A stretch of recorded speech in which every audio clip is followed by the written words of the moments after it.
इस वीडियो को शुरू करने से पहले मैं आप सभी को बता दूं कि ये वीडियो खास तौर पर उन लोगों के लिए है जो पहले कभी पबजी खेलते थे, खेल रहे हैं या फिर खेलने के बारे में सोच रहे हैं। बहुत सारे लोगों को पबजी खेलने की आदत लग चुकी है और लोग इसे बुरा भी मानते हैं, लेकिन आज हम उसी पबजी गेम से जिंदगी की कुछ ऐसी सीख सीखेंगे जो आपको पता होना चाहिए। जो लोग पबजी खेलते हैं उन्हें तो बहुत ही मजा आने वाला है, लेकिन जो लोग पबजी नहीं खेलते हैं वो लोग भी इस वीडियो को जरूर देखें, क्योंकि आपको सीखने को मिलेगा कि कैसे हर एक चीज से आप कुछ न कुछ जरूर सीख सकते हैं। हम सीखना शुरू करें उससे पहले यदि आपने हमारे नए channel Mahendra Dogne life coach को सब्सक्राइब नहीं किया है तो सब्सक्राइब करके बेल आइकन जरूर दबा लें। पबजी गेम से सबसे पहले आपको सीखने को मिलता है कि जीवन में हमेशा प्लानिंग बनाकर काम करें। जब भी आप प्लेन से जमीन पर उतरते हैं तो उसके बाद एक सर्कल बनता है। वो सर्कल धीरे धीरे छोटा होता जाता है और आपको उस सर्कल के अंदर रह के खेलना होता है, लेकिन कई लोग बिना प्लानिंग करके सर्कल से बहुत दूर उतर जाते हैं और उसके बाद वहीं पर एक दूसरे को मारते रहते हैं और उसके बाद वो ब्लू जोन में आकर खुद ही मर जाते हैं और गेम को कंप्लीट नहीं कर पाते हैं। हमारी जिंदगी में भी यही होता है,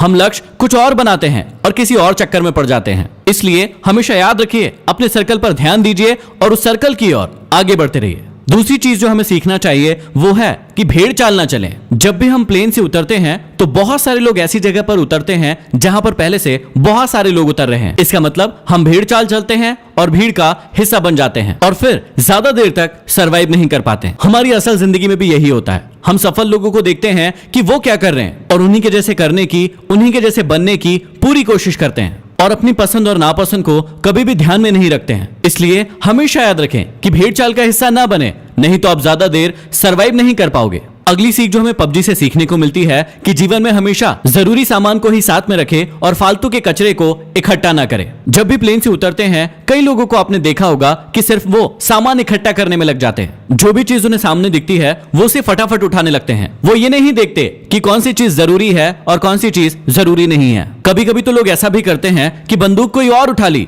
और गोली कोई और ही उठा ली जो उस बंदूक में लगने ही नहीं वाली। अब इसी बात को अपनी जिंदगी से कनेक्ट कीजिए। दिन भर में आप बहुत सारे वीडियोस देखते हैं, बहुत सारी किताबें पढ़ते हैं और बहुत सारी चीजें सुनते हैं जो आपके लक्ष्य से बिल्कुल भी रिलेटेड नहीं है, लेकिन दिन भर आप उन सभी चीजों को अपने दिमाग में घुसाते जाते हैं। तो यहाँ हमें सीख मिलती है कि फालतू का कचरा इकट्ठा करने से अच्छा है कि जो चीज हमारे लक्ष्य के काम आए सिर्फ उसी चीज को हम अपने पास रखें। अगली चीज जो हमें पबजी से सीखने को मिलती है कि हमेशा टीम वर्क करें। जब भी हम पबजी खेलते हैं तो या तो अकेले खेलते हैं या फिर अपनी टीम के साथ खेलते हैं। जब भी टीम के साथ खेलते हैं तो हमें ऐसी ऐसी गालियां सुनने को मिलती है जो हमने पहले कभी नहीं सुनी है। अब इसमें कुछ लोग तो टीम का साथ देते हैं, लेकिन कुछ लोग टीम से दूर भागते रहते हैं। कुछ लोग तो ऐसे भी होते हैं जो अपनी टीम के बंदे को दूर से बैठकर मरता हुआ देखते हैं और उसे रिवाइव भी नहीं देते। ऐसी टीम ज्यादा समय तक नहीं टिक सकती है जो यूनिटी के साथ नहीं खेलती है। जैसे पबजी में यूनिटी का बहुत ज्यादा इंपॉर्टेंस है, वैसे ही हमारे जीवन में भी टीम वर्क और यूनिटी का होना बहुत ज्यादा जरूरी है।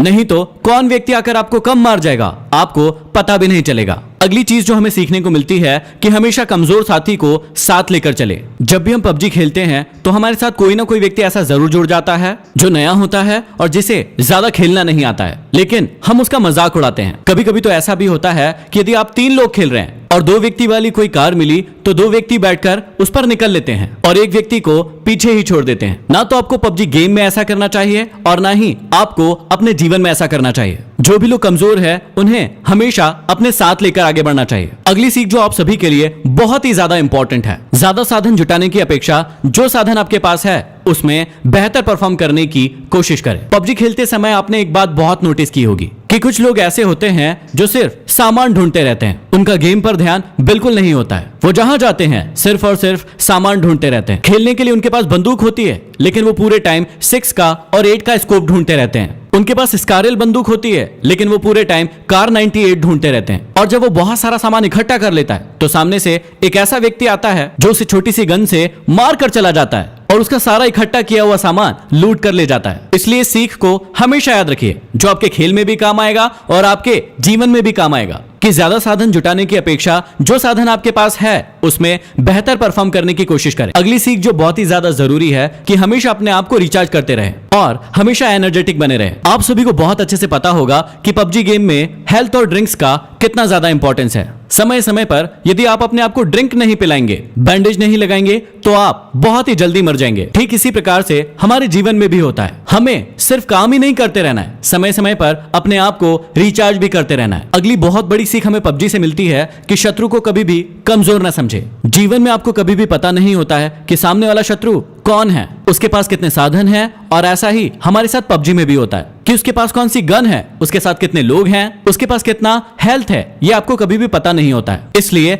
आप दबंग बन के उसके सामने छाती चौड़ी करके खड़े मत हो जाइए, क्योंकि कई बार ऐसा भी होता है कि एक नया खिलाड़ी भी एक प्रो खिलाड़ी को मार कर चला जाता है। कई बार हमारे जीवन में भी ऐसा ही होता है, हम अपने कॉम्पिटिटर को अपने से कमजोर मान लेते हैं, जो कि हमारी हार का बहुत बड़ा कारण होता है। इसलिए आप कभी भी शत्रु को कमजोर ना समझे। अगली सीख हमें मिलती है कि सही मौके का इंतजार करें। आप सभी ने बहुत अच्छे से सुना होगा कि मौके पर चौका लगाना, इसका मतलब होता है कि आप सभी को सही मौके का इंतजार करना है। कई लोगों को आपने पबजी गेम में देखा होगा कि वो खुलेआम घूमते रहते हैं और धड़ाधड़ गोलियां चलाते रहते हैं, लेकिन एक व्यक्ति दूर पर स्नाइपर लेकर बैठा होता है और एक ही शॉट में उस व्यक्ति को मार गिराता है। कई बार आपको लोग कहते होंगे कि छुपकर क्यों बैठा है, सामने आकर खेल, लेकिन कई बार छुपकर बैठना ही सही मौके का इंतजार करना होता है। इसलिए आप हमेशा जीवन में भी सही मौके का इंतजार करें और उसी के बाद एक्शन लें। और अगली जो सबसे बड़ी सीख है, जो जीवन का सत्य भी है, कि जब आप मरेंगे तो आपके अपने लोग ही आपके सामान को लूट कर ले जाएंगे। इसलिए जीते जी अपनी लाइफ को